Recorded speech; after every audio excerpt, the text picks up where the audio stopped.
Welcome back, guys, to the Fantasy Pavilion for your favorite series, The Chopping Block, where I bring you guys onto the show to present your team. And on the chopping block, and all in the hot seat, putting his team on the chopping block, a founder actually, founder and member and owner of the Corner Flag, FPL enthusiast. You can find them on the OFB Twitter Spaces weekly. John, the Arsenal fan. John, thank you very much for coming through, bro. Yeah, man. Thanks for having me. Very much excited. Right, I see I won a great jersey back in the best team in London. How you feel about the season so far, though?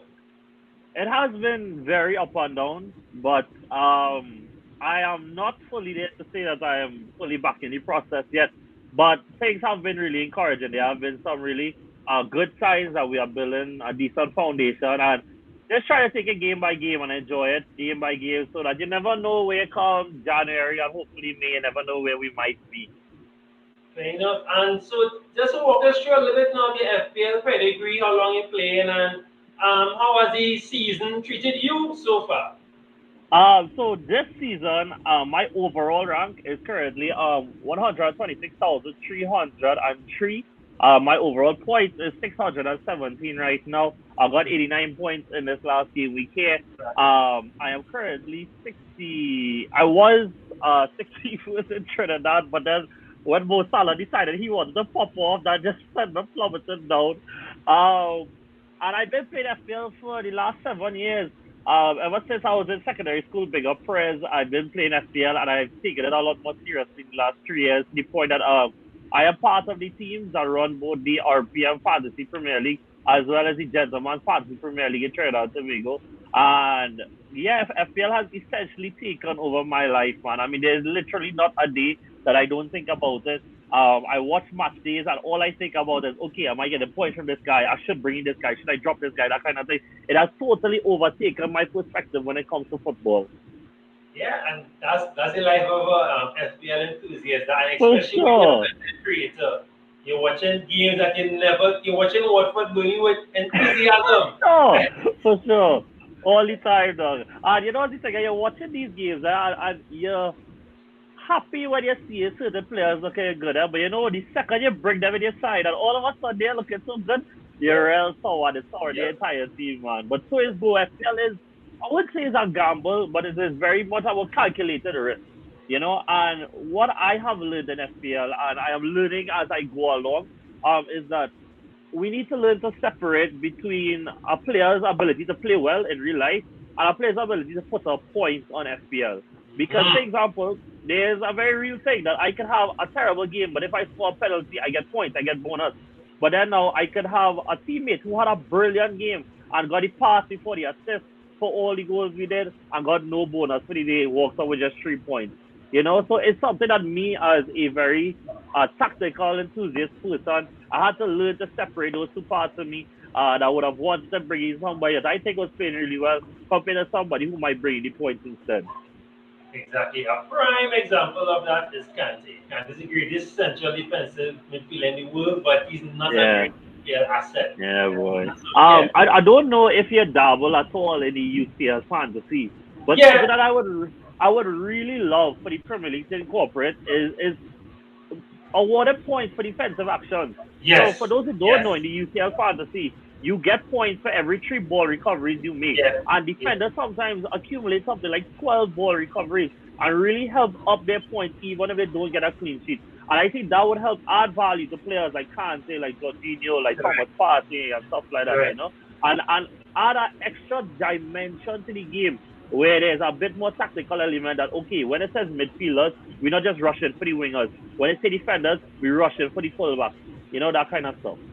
Yeah, fully agree. Fully agree. Yeah, I do dabble in USL for sure, for sure. We actually do some shows on them as well. Okay, So that's nice. it's the chopping block. We're gonna put the team up and try to banter you as best as possible. So let's see. This is your game week. 10 your selections. You said so far they're locked in, barring any COVID scares or any injury scares, right? These are For your locked sure, in. for sure. All right. So let's see what you have up on the screen. Walk us through from goalkeeper. Say your subs. So I am extremely disappointed in my goalkeeper. He has been bare terrible. Last week I thought I was on the cusp of getting a clean sheet, and he conceded one. and like he was getting like I was like 4 saves at that point. He was on for bonus. But look, the logic behind Michael when I brought him in, he had 5 fixtures, and I believe only two of them weren't green. So they were green and a bunch of neutral colors. Everything went in their favor. We know Leicester's a good side, and I was hoping to catch them on the turn of form. And unfortunately, it really didn't work out for me. And the thing is, that sometimes FPL players know it is really hard to move on a keeper because it comes as a position where you just take what you get to some extent and you really focus on the other areas where you can get the 9, the 12, the 15 points, you Correct. know? With the Chelsea double up at the back, I had Alfie for a long time last because the first week he didn't play. He has been returning for me. I've been that guy who's been getting the 10 point returns, the 6 point returns. Um, he has a little scare now. I am hoping that he still plays this weekend. If not, I do have somebody coming off the bench. But I think Chelsea definitely is a side to double up on right now. Even though the expected goals against numbers aren't necessarily in their favor, what we are seeing is that with Tommy Tuchel, their system manages to weather even good chance that they concede. That even when they do get through the back line, they have what is, in my opinion, the most informed keeper in the league and arguably in the world right now in Correct. Edu Mendy. You know, and I mean, he has a brilliant story behind him. But forget the sub story. On the field, he has been amazing. And when you look Yeah. at, I have picked two players, again, just talk about it, two players who essentially get to play wing back for Chelsea.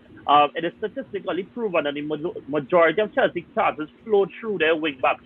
And we've seen that I've gotten 3 goals from Chilwell so far. I don't expect that to dry up. I do not expect it to get dropped at all. I think when we saw that he got subbed halftime in the Juventus game, I knew from that moment I transferred him in because I knew that he was going to come into the side for sure. Our Livramento, look, he has been the budget option for the year so far. He is the James Justin of this season. While Southampton might not be the best side in terms of getting clean sheets or whatnot, at his price point and given his attacking numbers so far, he is a really good asset to have. And I brought him in for this week after his goal last week. And I really do expect, even if I don't necessarily get big returns from him, it allows me to have a very valuable player at a very low price point. Correct. Headed into my midfield now, Grealish is somebody who also kind of has been letting me down though. And the thing is like I really tried to play the pep roulette by taking Grealish. So the thing is, last week he actually had a really good game, Yeah. and I thought he would have gotten more. He started off the game so brilliantly, but in the second half, Brighton credit to them came back on better. He has disappointed in terms of returns, but the thing is with pep roulette is that you kind of sometimes have to stick with the players that you think because if you watch 1 week and see that he doesn't play, there's actually a very decent chance that next week he's going to start given Pep's system. And the thing is, he has, I believe, he joined most appearances of any outfield player this season in the Premier League for Pep. So I believe that given that City is a team that rotates the numbers, rotates the goals, I would like to think in the long term that he still would work out for me. However, I am keeping my eye on Phil Foden, and I do think that's somebody I want to switch to in the near future. Mohamed Salah, look, what you could say though, like, I mean, genuinely speaking, objectively speaking, he is that good right now. Like, you know, he is literally performing at a level that Messi set standards for years.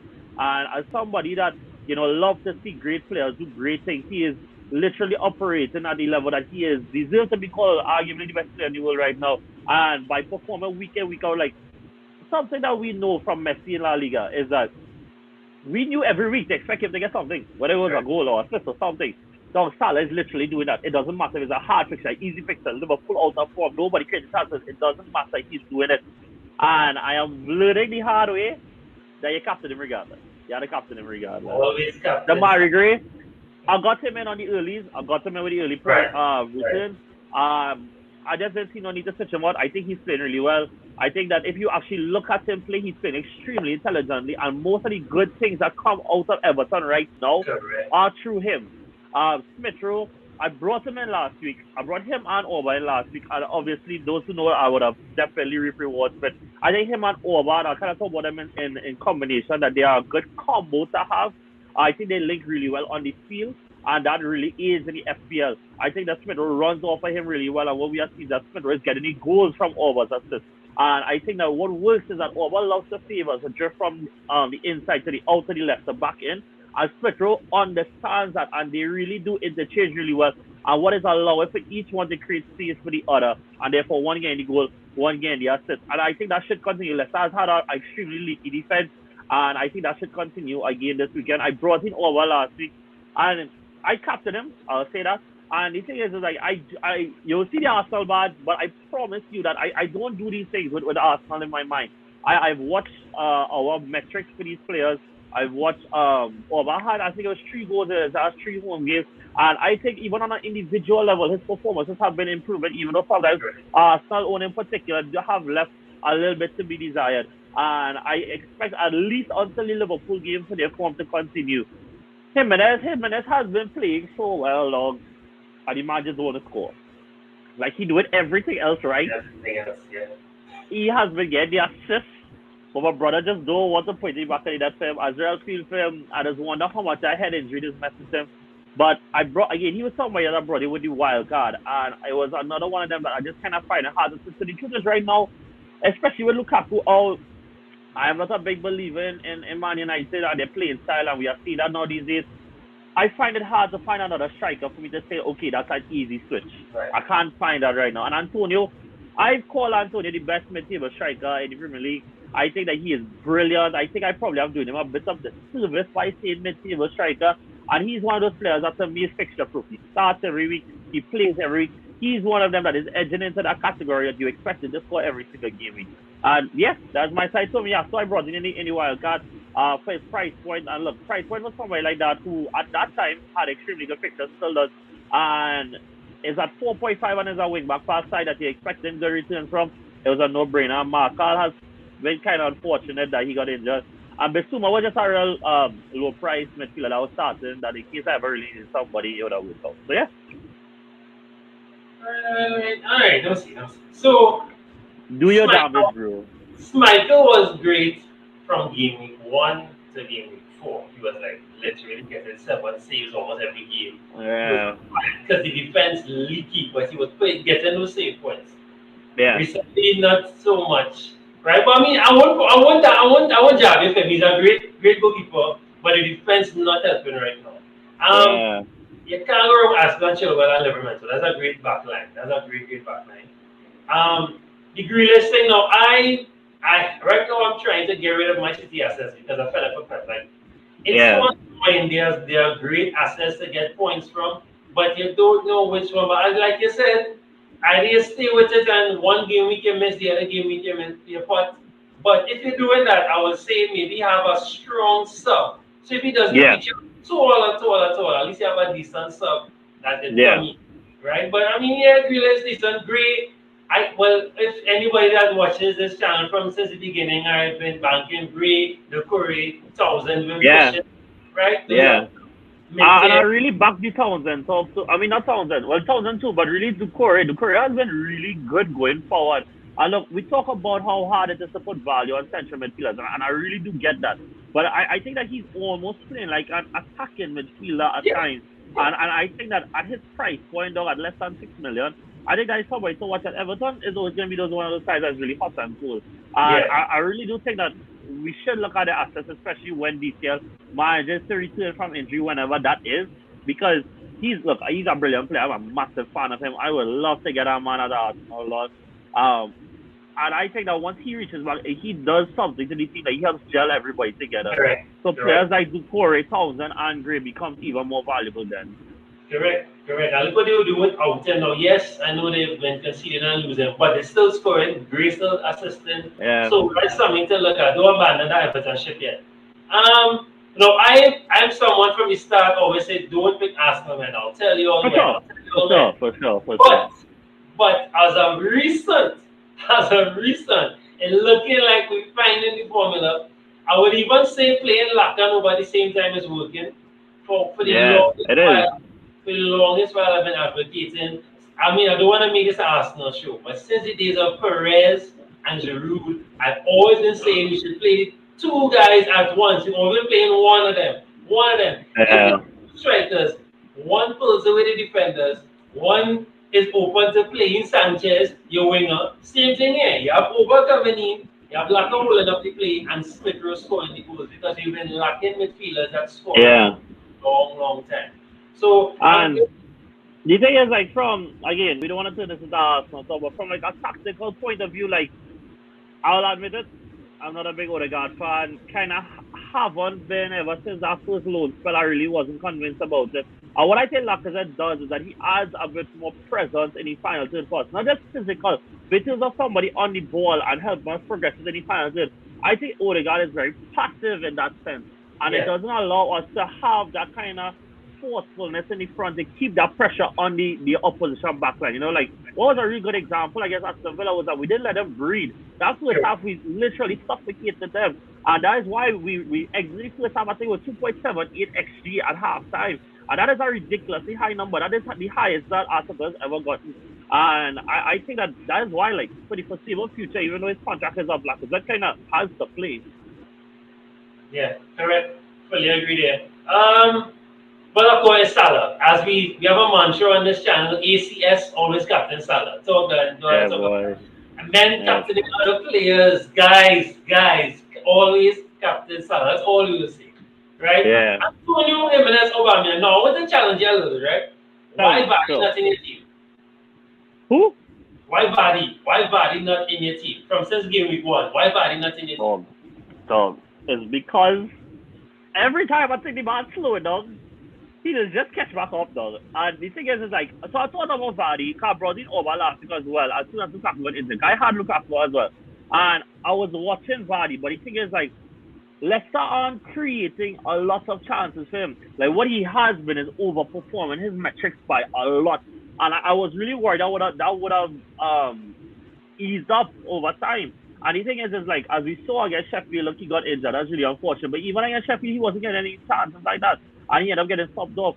And Leicester aren't necessarily playing well. When I brought in my Leicester assets, I even had Harvey Barnes at a point as well.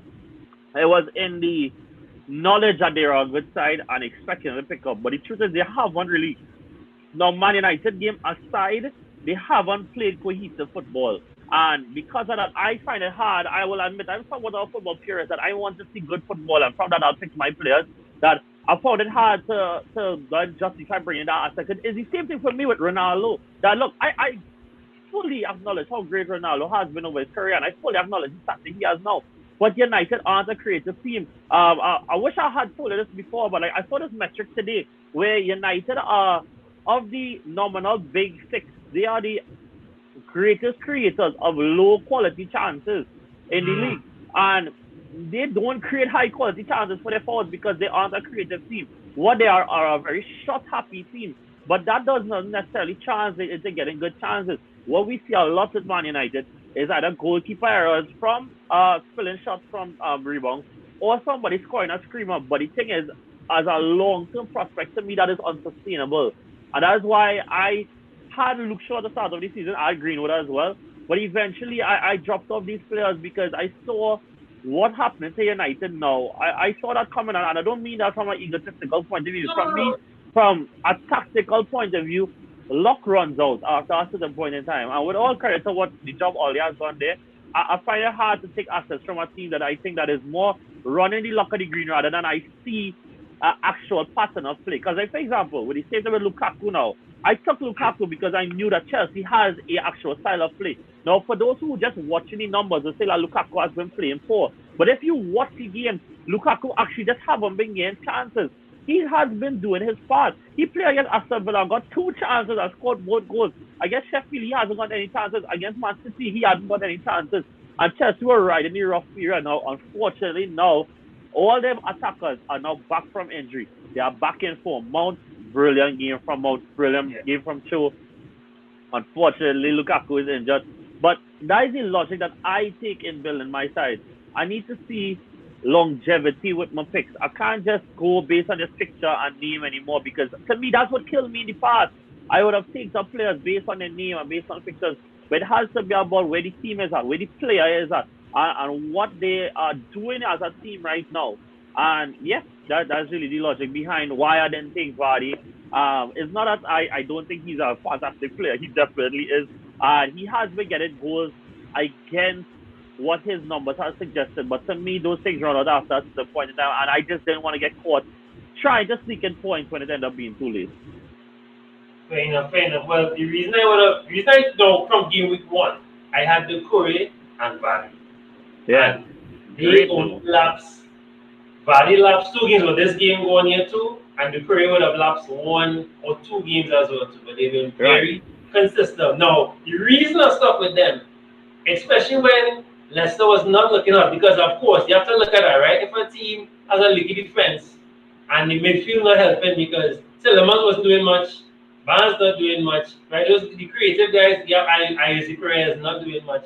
But for some reason, as you rightfully said, Vardy was just outperforming. He was just getting the goals. I mean, look at that mad hat trick that he had the other day where he scored one goal and then corrected it with a. Yeah, And he was like captain that day. He was like captain that day. And my heart was, I was like, whoa, one goal and then bam, he fixed it. But something about Vardy isn't brilliant. Then the career again, as yeah, a, of course, he got injured. But again, as I say, like how you upgrade it and you're not dropping him right now. That's a smart thing because they're still performing. He still got the assist, right? So I mean, yeah. this the way to pick. No, the Jimenez thing.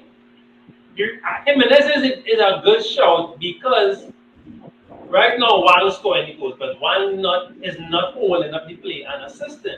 So Jimenez, first you're bound to get assist from Jimenez. Of Yeah, course, yeah, he's a striker. I understand that, but I mean again, he's still getting yeah.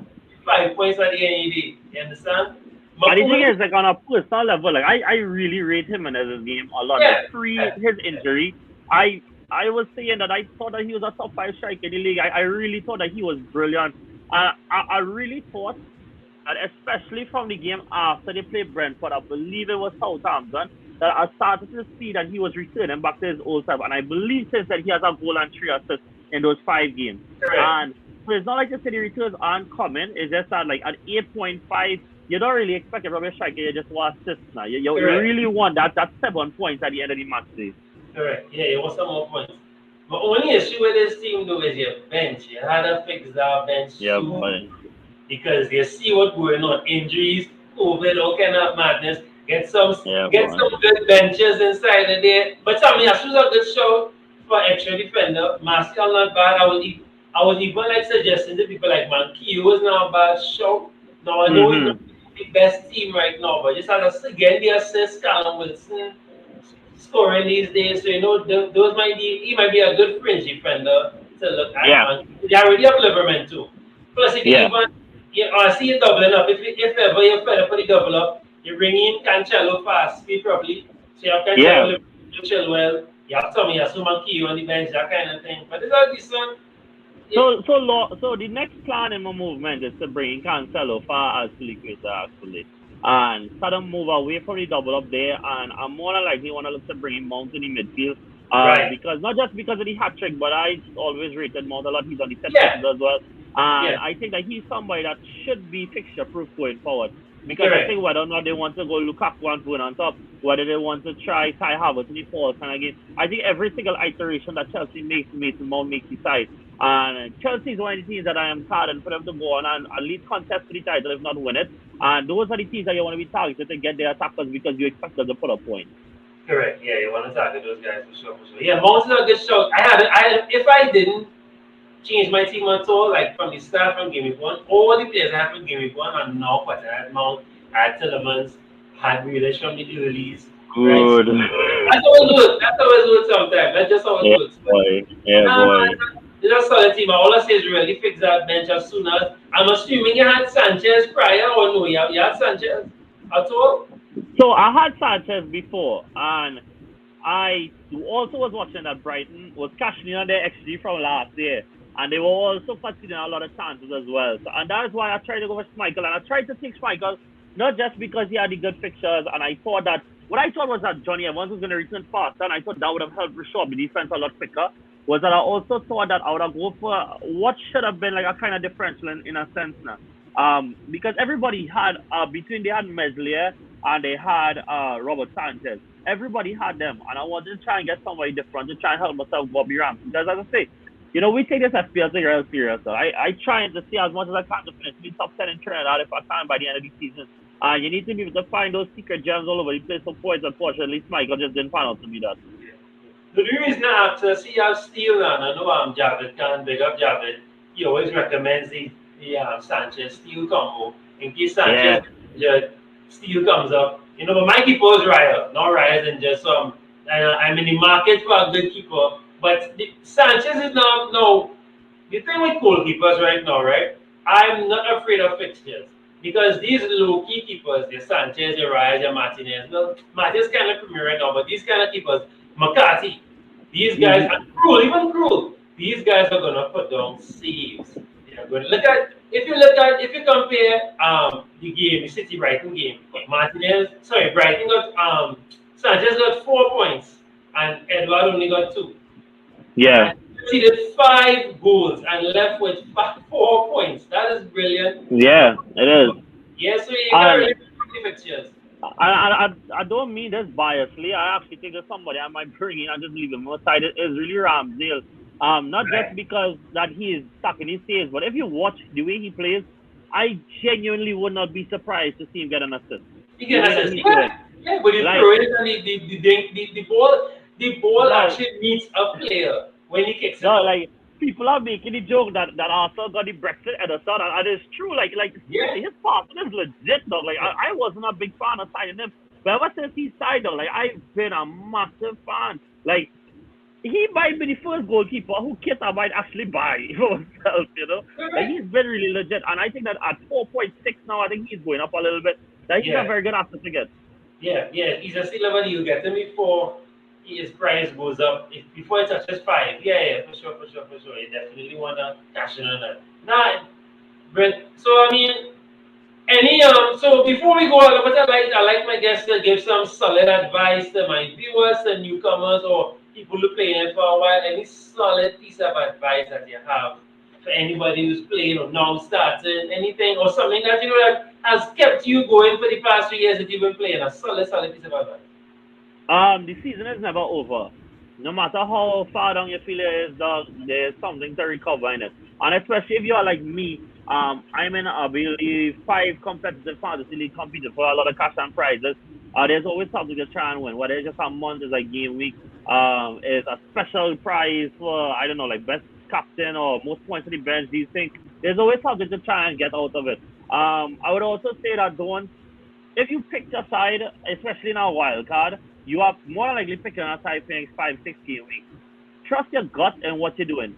If you are taking it seriously to the point that you are really contemplating about it every day, and this is something that you really are passionate about doing well in, you would have done your research. Whether it is looking at shows like the Fantasy Pavilion or even us at the Bonus Point, or what following people like David. David is a brilliant follower, and I endorse him 1000%. Correct. One Um, 1 billion. Correct. yeah, no, best. I genuinely, I mean, I have my own FPL show. I hear the next FPL show, but I would follow that Java is probably the number one place I would really recommend you guys go and follow after us Correct. now. Oh, And I have, correct. I would like to think that you all are doing your research. And if you plan out your side for like 5, 6 game weeks, then okay, the first game week, it don't pan out, trust your gut. And I am Yes. a living example of that this season. First game week, I didn't have Bruno. I didn't have these Million United assets. I didn't have a bunch of these players, like Ben Rama and stuff like that, who popped off in the Right. first game week. And I remember got 91. Everybody averaging some crazy number, like 103 and that kind of thing. And I was like, all right, dog. I know I picked myself for a certain reason. And then past years, I remember in past years, I now start off the second game week, I bust a wild card, all kind of stuff. I stuck to my guns, and literally 4 game weeks later, I am in the top five of all my mini leagues, and the top 30 out of 200 in all my competitive leagues. And to this day, I have not left the top five of these leagues. I believe our average is probably first, third, and something like that. And when you make your plan, stick to it. You know you had your logic behind it. If you feel like what your logic was is not panning out, that is very different. For example, let's say Michael pick. I went Michael, I went Barnes because I thought across the fixtures and that they would have started to pick up points because I knew who they were inherently. That didn't happen. The logic therefore changed, then you make your changes. But if you see the reasons why you pick your team that are still there, even if it didn't work out one week, stick to your guns and see it pan out. All right. There you go, guys. Solid advice, guys. So before you go again, first plug your stuff for me. So plug bonus points, plug the corner flag, tell them where they can find you. If your Twitter is open for conversations, let them know. For sure, for sure. If all you know me though, my at on all social media is literally at 868 Pundit. Pundit as in talking about football. I've been doing this for the last 4 years. I am an addict. And I see what I use it because I am literally addicted to this sport. I literally support one of the worst teams in the league. Yet I am still here, going through all the heartbreak, all the pain, and I'm still here. You can find me at 86 Pundit. I actually am currently selling kits like this, or selling kits from Nike Adidas. So one of you guys want to hit me up for that. You can go and find Corner Flag. We produce content every single day, whether it is FPL on Tuesdays and Thursdays. We produce articles every Wednesday. We do YouTube specials on Fridays, whether it be like top 10 series, tactical analysis, interviews with players. I actually am interviewing a national athlete very soon. And every Monday we are doing our podcast. Our podcast is the longest serving part of Corner Flag stuff over the last 4 years. You guys can find it on every major streaming platform. And because we have to, stay up with the times and whatnot, we also have a TikTok account. We make TikToks before that as well. And we appreciate the support. We have a team of 23 contributors that I work with myself and my co-founder, Virgil. And we are continuously growing. And we would love the support. Our motto is our home of football, not because it's not our own, but ours as in your home as well. Corner Flag belongs to both us and the viewers. And we love to have you guys there. We love to have you guys to subscribe and support. And I really want to thank Fantasy Pavilion for having me. This was an incredible opportunity. He think I was gassing him. But ever since he asked me to come on the show, I've been thinking about it. This was a fantastic opportunity, and I'm really glad to be here. Yeah, man. Thanks a lot, John. Thanks for coming through, guys. As usual, my two solid pieces of advice: always click that save button, and please, right? Always click that save button, and of course, please, no matter what, always Captain Salah. All right, guys. And 100%. as always, happy picking, like, subscribe, share. I will put all the links for John's YouTube channels and Twitter and everything in the description below. Again, John, thank you so much for your time. Thanks for coming No through. Thanks for problem. the analysis and tips. And thank you for exposing your team to us. I know some good funny about that, but thanks a lot, bro. Just joking, No but thanks a lot problem. for showing us your perspective on the FPL, man. Thanks very much. Guys, Yeah, we're man. out.